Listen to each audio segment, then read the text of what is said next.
Okay, let's dive into a story that is just incredibly complex and disturbing. It's a story that connects global elites, a secret Caribbean island, and a web of secrets so dark it continues to send shockwaves all around the world. This is the story of the Epstein files. So, you might be wondering, what exactly are the Epstein files? Well, they're basically thousands of pages of court documents that are slowly, piece by piece, revealing the truth about Jeffrey Epstein. In this explainer, we're going to connect the dots between the man himself, his unbelievably powerful network, and the courageous fight for justice that is still going on today. To really get what's going on, you have to start right at the heart of it all, a private Caribbean island called Little St. James. And let me tell you, this was no ordinary vacation spot. It was more like a custom-built fortress of depravity.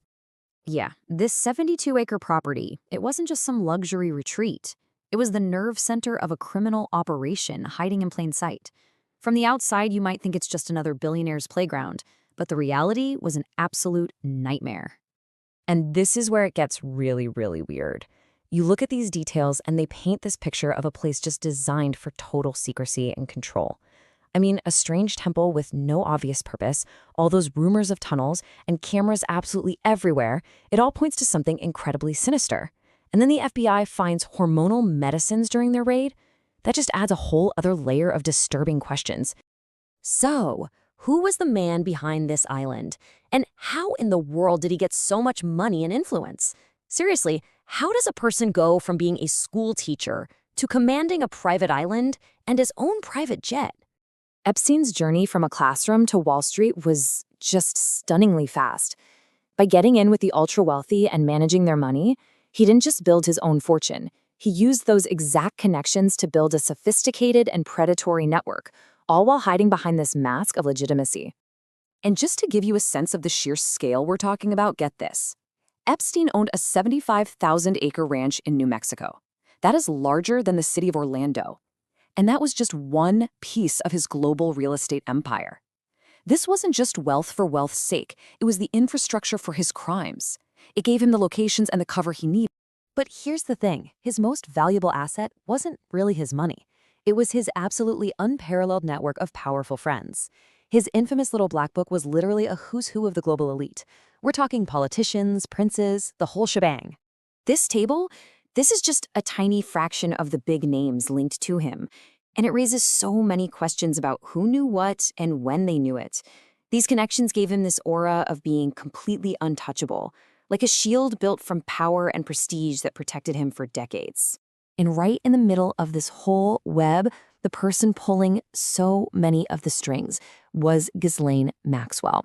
Using her high society status, she wasn't just some accomplice. Prosecutors argued she was the mastermind of the whole trafficking ring, using her charm and her status to lure in victims.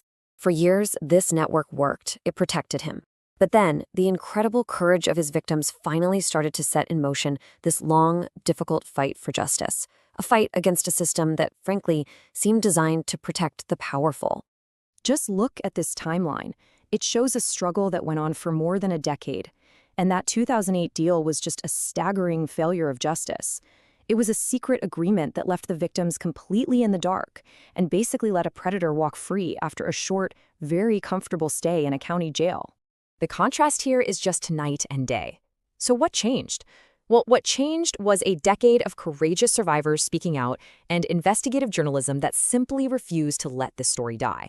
It's a powerful lesson in both how the justice system can fail and how, eventually, it can be forced to correct itself.